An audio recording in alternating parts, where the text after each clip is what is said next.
கர்த்தருடைய பரிசுத்த நாமத்துக்கு ஸ்தோத்திரம். இன்றைய தினத்துக்கான தேவனுடைய வார்த்தையானது ரோமர்கள் நிருபத்திலே 4ஆம் அதிகாரத்திலே அந்த 18வது வசனத்தை நாம் பார்க்கும் பொழுது, உன் சந்ததி இவ்வளவாய் இருக்கும் என்று சொல்லப்பட்டபடியே தான் அநேக ஜாதிகளுக்கு தகப்பனாவதை நம்புகிறதற்கு ஏதுவில்லாதிருந்தும் அதை நம்பிக்கையோடு விசுவாசித்தான். ஆபிரகாமுடைய தேவனுடைய வாக்கு தத்தத்தை பெற்றுக்கொண்ட ஆபிரகாமுடைய காரியத்தை குறித்து சொல்லப்படுகிறது. அதாவது அவன் நம்பிக்கையோடு விசுவாசித்தான் என்று சொல்லி பார்க்கிறோம். நம்பிக்கை, தேவனுடைய வார்த்தையின் மேல் அவனுக்கு ஒரு நம்பிக்கை. தேவனால் சொல்லப்பட்ட வாக்கு தத்தத்தை அவன் நம்பினான். எப்போ நம்பினான் அப்படின்னா, எந்த சூழ்நிலையில் அவன் நம்பினான் அப்படின்னா, நம்பிக்கைக்கு ஏதுவில்லாதிருந்த காலத்திலே. அதாவது தேவன் சொன்ன வாக்கு தத்தத்துக்கும் அவனுக்கும் அவனுடைய சரீரத்துக்கும் வாழ்க்கைக்கும் சம்பந்தம் இல்லாமல் இருந்தது.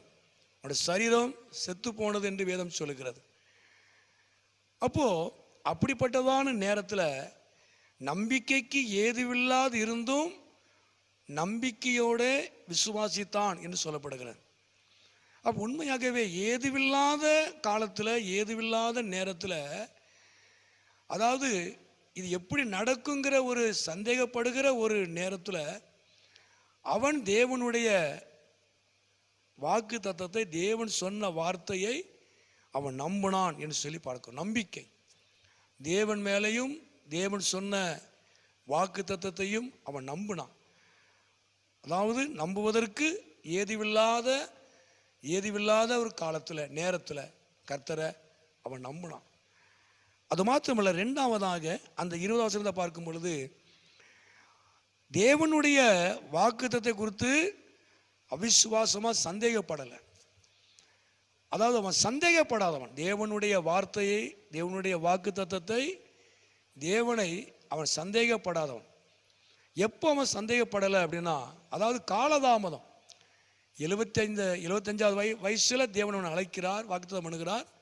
100வது வருஷத்தில் கர்த்தர் நிறைவேற்றுகிறார். வயதில் 25 வருஷம் கேப் இருக்கு.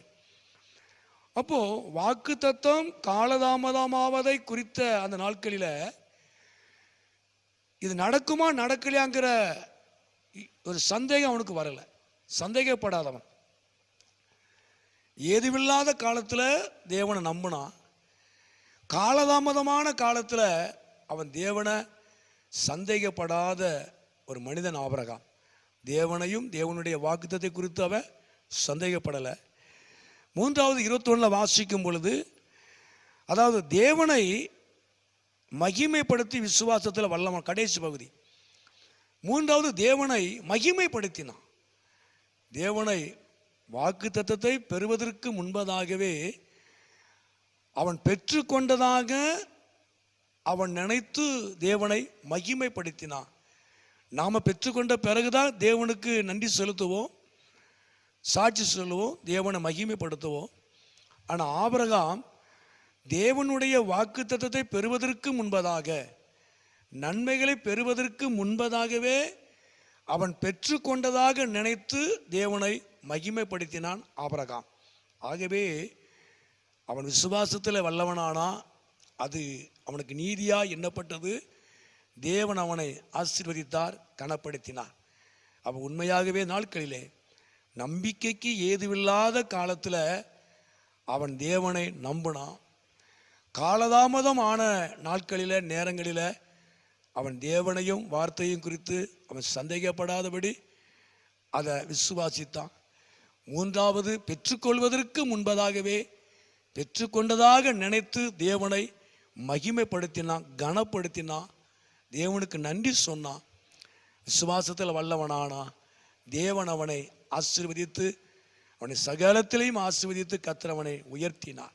உண்மையாகவே நாட்களிலே ஆண்டவர் தாமே அவர் உங்களையும் ஆசீர்வதிப்பார், அவர் நாமத்தை மகிமைப்படுத்துவார். ஜெபம் பண்ணும். எங்களை அதிகமாக நேசிக்கிற நல்ல பிதாவே, அருமையான இந்த நேரத்துக்காக நன்றி செலுத்துகிறோம்.